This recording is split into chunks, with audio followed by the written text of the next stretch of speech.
Hello everyone. So I added, so I noticed on motorcycles, we have a big blind spot behind us. And I thought it would be a good idea to have a camera back here so I can see behind me. So on the this is a 2016 Zero SR. It's a really, really nice bike to ride. If you haven't ridden a Zero motorcycle, I highly recommend you try it. You can test ride these. Just find someone that sells them and you can test ride them.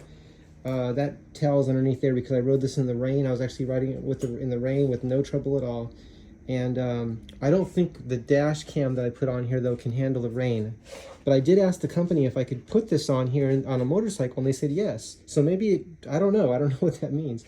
Does that mean it can handle the rain? It has openings in the back. I would think that I couldn't, but I could try taping those off. There's openings for air to go in, I think, in the back there for it to stay cool. Anyway, I put this on the motorcycle. And let's go ahead and turn on the bike and let's see what happens. So I'm powering it up, and then I have to turn on, I added these USB ports here myself. So I'm going to reach down there and power that on. Okay, that's powered on.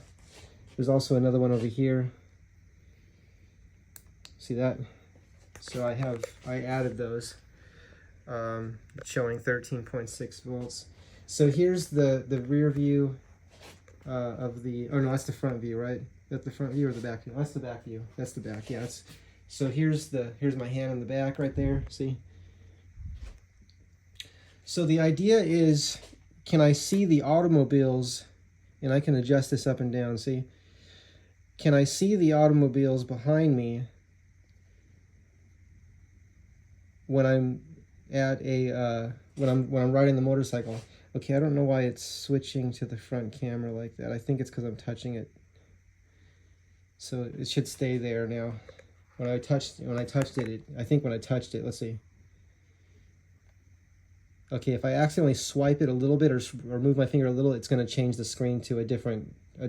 See, if I touch it like that. That's how you change cameras. See, 2 camera, 1 camera. And then you can go up and down, and that doesn't move the camera itself. It's just the camera showing a large view, and I just choose what I'm seeing. So yeah, so I ran the cord through here, and then back through here, through the side here. These guides came with it, these little cable guides. I was thinking of running the cord straight through here, but I didn't want it to pinch on the seat. And I thought of maybe drilling a hole and running it inside this piece because this is enclosed here. But then I thought, for now, I'll just leave it here. And then one day, if I want to, I can drill a hole here and then have it go inside. So I added that because I want to be able to see behind me. Like when I'm coming to a stop, how many people have been rear-ended in a car when you're stopped and a car just runs into you, right? Because they don't know that everyone's coming to a stop and they're distracted somehow, right? So on a motorcycle, if you watch Dan the fireman, he's a fireman that's now full-time motorcycle safety training, full-time. That's my understanding. Check out Dan the fireman on YouTube. He's educating people on how to be safe. He shows you how accidents are happening, like video, right? So if I have an accident, I could send Dan the fireman my video and show him what happened, and then he would talk about how can we avoid that accident, what can we look out for, and also techniques about how to ride. So there's lots of training and safety, and he also sells kits for helping with if you get injured on the motorcycle. There's emergency kits that can help you with helping, you know, to like whatever the injury may be, right? It's a safety kit, it's an emergency kit.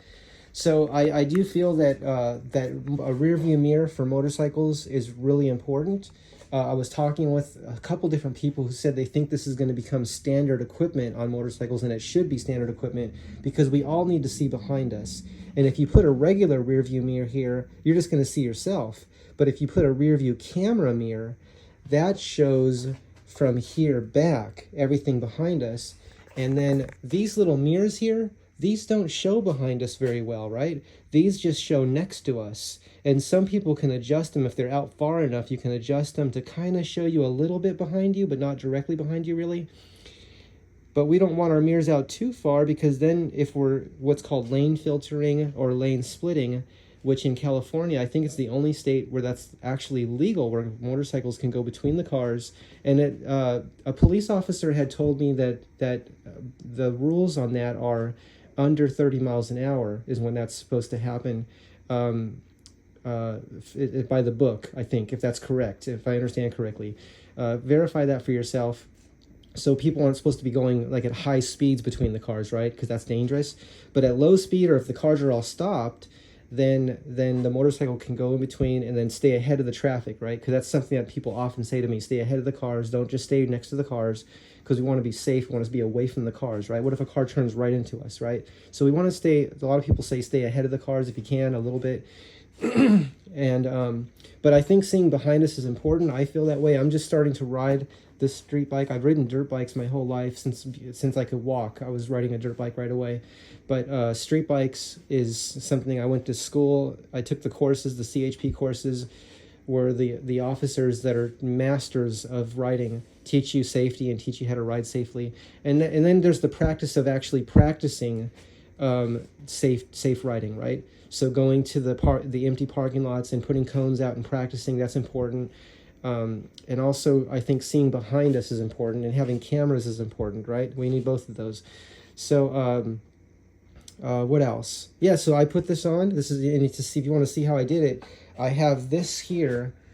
I bought these on Amazon, and I'll try to put a link to these first chance I have. This just clamps onto the handlebar, and then this clamps to this, and then this clamps to this, and this part clamps to another one that comes out here, and then there's another one that comes up here, and then goes to the full length bar. So there's two full length bars. There's one here and one here. Now this bar down here is just preventing all this from dropping down. See how this one goes down? And then I have a piece of double-sided sticky tape between this and this part here in there, so this won't slide either way. I also have zip ties holding this part to this part, so that this won't slide this way, right? So I have a few different things happening here. You can find your own way to mount this yourself. That's just how I did it. And I haven't ridden with this yet. I'll be riding it soon for the first time with this system on here. I put the GPS here. It says they want this facing up, so it's facing upward. And the wires are right here as well, and that's the GPS. Everything's plugged in here. I would like to use a plug that goes to the side.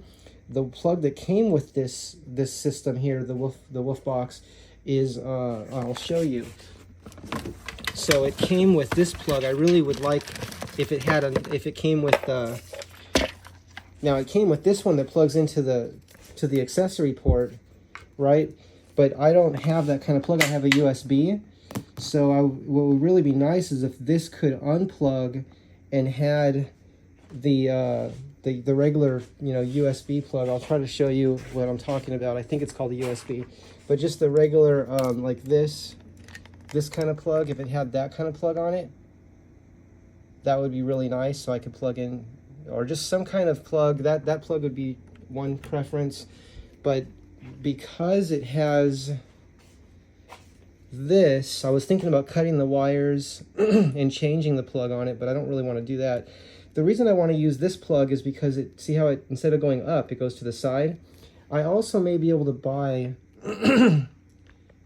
a plug like that goes from here and it has that angle instead of going up, and then can go into the USB, if that's the correct word for what that plug is in there. I think it's called USB. So yeah, so I also have the Insta360. I think that's the X3 model. I need to contact the company. When I put it on record 360 degrees and I put it on loop video, once it fills up, it doesn't keep recording. So I have to keep formatting or deleting everything and then doing it again.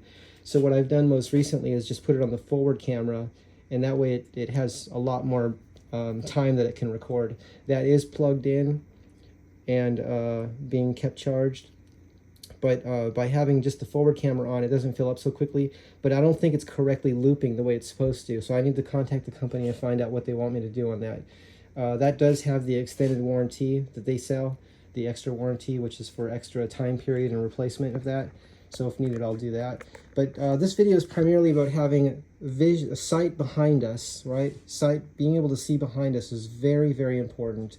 And I think what I'll do is, if this works out really well, I'll adjust the mirrors to just next to me and not trying to have the mirrors behind me so much, right? Because like I often turn them where I can see a little bit next to me and a little bit behind me, or at least one of the mirrors will do that.